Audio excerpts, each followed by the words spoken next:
और मैं आपको एक अपना एक बहुत ही एम्बैरेसिंग एक्सपीरियंस बताता हूँ लाइफ का, जो अगर पहले वाला संदीप होता, मतलब कि वो स्कूल वाला संदीप, तो वो बैठ करके रोता, चीखता, चिल्लाता। लेकिन ये जो कॉलेज वाला संदीप था, जो सीख गया था अपने ऊपर हंसना, उसने बड़ा एंजॉय किया। उसके लिए वो मज़ा था, मस्ती थी। आप में से कितने लोग बस में ट्रैवल करते हैं, भरी हुई बस में, जिन्होंने अच्छे से ट्रैवल किया है या पहले कभी किया है? ऑलमोस्ट सब ने। तो आप लोग बड़े आराम से रिलेट कर पाएंगे कि मैं क्या बोलने वाला हूँ। मैं कॉलेज से अपने घर आ रहा था एक बस के अंदर, और वो बस पूरी खचाखच भरी हुई थी। और बस में ट्रैवल करने की मेरे को सबसे ख़राब चीज़ ये लगती है कि उसमें जब बस पूरी तरह से भरी होती है तो सबके हाथ ऐसे होते हैं, और ज़्यादातर लोगों ने डिओड्रेंट नहीं लगाया होता। आप लोगों ने शायद ये प्रॉब्लम फेस करी होगी।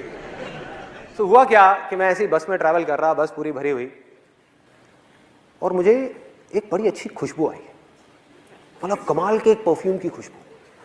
और मैंने कहा यार ये क्या है, जहन्नुम में जन्नत दिख रही है, ये क्या है ये? मैं मतलब उसमें खो गया, उस खुशबू में। और मैंने अपने दोनों तरफ देखा, मैंने कहा ये कहाँ से आ रही है? तो मैंने पहले इधर देखा, इधर से नहीं थी। उधर देखा तो मेरे पीछे लेफ्ट साइड में एक लड़की खड़ी हुई थी, और उसने परफ्यूम लगाया। ये लड़की के नाम पे वो करने वाली बात। और जैसे मेरी नजर पड़ी कि ये इस लड़की में से ये परफ्यूम की खुशबू आ रही है, तो मेरे फेस पे हल्की सी स्माइल आ गई। और ये स्माइल उस लड़की को देख करके नहीं आई थी, क्योंकि आप लोगों को बैकग्राउंड पता है, उसको नहीं पता था। ये स्माइल आई थी उसके परफ्यूम की वजह से, कि मैंने देखा और मैंने कहा कितना अच्छा परफ्यूम है। तो हल्की सी स्माइल आई, लेकिन उस लड़की को ये डाउट हो गया कि मैं उसको छेड़ रहा हूँ, मैं उसमें लाइन मार रहा हूँ। और वो बिल्कुल गुस्से से मेरे को घूरने लग गई, मतलब उसने गुस्से वाली मेरे को लुक दी, और मैंने फटाफट से अपना मुंह नीचे कर लिया। मैंने कहा भाई पिटना नहीं है तो मुंह नीचे कर लो, भीड़ यहाँ पे बहुत है, बहुत मारेंगे सब मिल करके। तो मैं अपना आराम से ऐसे ही खड़ा हुआ। उसके 10-15 मिनट बाद में, गर्मी बहुत ज़्यादा थी, गर्मियों का टाइम था, और मेरे फेस पे पसीना आया। तो मैंने क्या किया, अपनी जेब में हाथ डाला रुमाल निकालने के लिए। अब ध्यान से देखो मेरा हाथ कैसा है, क्योंकि मैं आपको बता चुका हूँ कि मेरी उंगली मुड़ती नहीं है। तो मैं गया, मैंने जा करके अपनी जेब में हाथ डाला, रुमाल निकाला, और जब रुमाल निकाल रहा था तो वो उंगली जा करके उस लड़की के पैर पे टच हो गई। उसके पैर पे टच हो गई। आपने वो कहावत सुनी होगी, कंगाली में आटा गीला। बिल्कुल ऐसे ही कुछ मेरे साथ में हुआ कि पहले ही मेरी पिटने वाली हालत थी, और ऊपर से वो उंगली जा करके उसके पैर पे टच हो गई। मैं रुमाल लेकर के चुपचाप अपने फेस पे आया, और मेरी हालत खराब। मैं मन ही मन सोच रहा, मैंने कहा भाई अब क्या करूं? दो ऑप्शन है मेरे पास में। एक तो ये है कि पलट करके इसको फटाफट से सॉरी बोल दूं, लेकिन उसमें एक रिस्क है कि क्या हो अगर उसको पता ही नहीं है कि उंगली मेरी थी इतनी भीड़ में।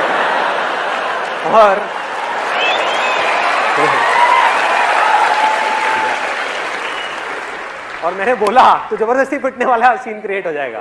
वो कहेगी अच्छा मेरे को उंगली मारी, तूने मारी? तो मैंने कहा भाई, तो मैं दूसरा ऑप्शन मेरे पास में ये था कि मैं चुप रहूं, आराम से देखता रहूं, मुंह नीचे करके ऐसे रिएक्ट करूं जैसे कुछ हुआ ही नहीं है। तो मैं सोच ही रहा था इन दोनों ऑप्शंस में से मैं कौन सा चूज करूं। इतनी देर में मेरे यहाँ पर राइट साइड में पीछे से किसी का हाथ आया, मतलब तगड़ा, जैसे सनी देओल का हाथ है ना, 2.5 किलो का हाथ, वो आया यहाँ पे, थड़ थड़ थड़ ऐसे करके। ओए, पीछे से आवाज आई, ओए। मैंने पीछे पलट करके देखा, और उस लड़की के साथ में एक लड़का खड़ा हुआ था, बॉडी बिल्डर टाइप का। अभी मुझे याद है उसने ब्लड रेड कलर की टाइट फिट टी शर्ट पहनी हुई थी, और उसके जो डोले थे, मतलब कि उसकी बाइसेप्स, वो ऑलमोस्ट उस टी शर्ट को फाड़ने वाली थी। इतना तगड़ा बंदा वहाँ पे पीछे खड़ा हुआ था। उसकी हाइट होगी करीबन 6-6.25 फीट। तो मैंने उसको पलट करके देखा, और पलटते ही अब मेरे को समझ ही नहीं आया मैं क्या बोलूँ। अब बहुत देर हो चुकी थी, अब सॉरी बोलने वाली स्टेज जा चुकी थी। मैंने कहा हाँ जी। बस मेरा ये बोलने की देर थी, लड़की का गुस्सा और बढ़ गया। कहती हाँ जी, मैं तुझे बताऊं हाँ जी। एक तो मुझे पहले देख करके हंसता है, उसके बाद में टच करता है, और फिर पलट करके कहता है हाँ जी। तो उल्टा पड़ गया मेरे ऊपर, मतलब जैसे ही मैंने उसको बोला।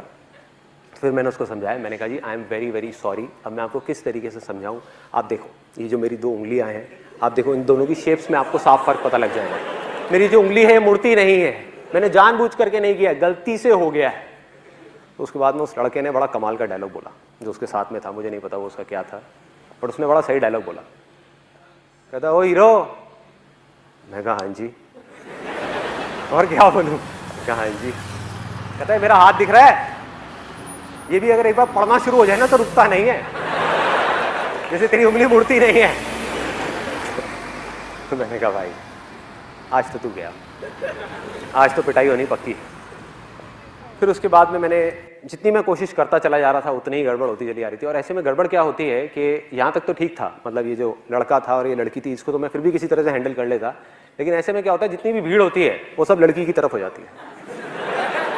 उनको ये लगता है कि सारे लड़के ही बुरे हैं और कोई समझने को तैयार नहीं, मतलब किसी को पता ही नहीं कि हुआ क्या है। और वहां पर पीछे एक मूंछों वाले अंकल खड़े थे, वो बोलते कहते ओए शर्म नहीं आती तेरे को, तू लड़की को छेड़ता है, भरी बस में लड़की को छेड़ रहा है। मैं पलटा, मैंने उनके हाथ जोड़े, मैं कहा अंकल जी आज तक मैंने अपनी गर्लफ्रेंड को नहीं छेड़ा, मैं इनकी गर्लफ्रेंड को क्या छेड़ा।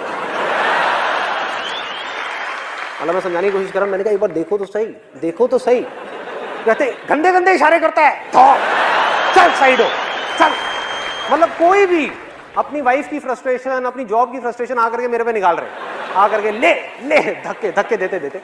तो कब मुझे धक्के पड़े और कब मैं बस के आगे तक पहुंचा, कब कंडक्टर ने बस रोकी और मैं बस से उतरा, मुझे पता ही नहीं लगा। सब कुछ अपने आप हो गया, धक्के खाते खाते खाते खाते बीच रास्ते में मुझे बस से निकाल दिया। इनफैक्ट मेरा जो कॉलेज का बैग था वो भी बस में रह गया।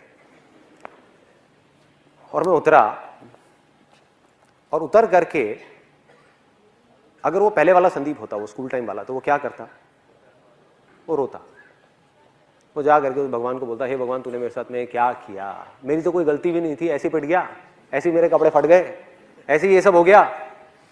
यही करता।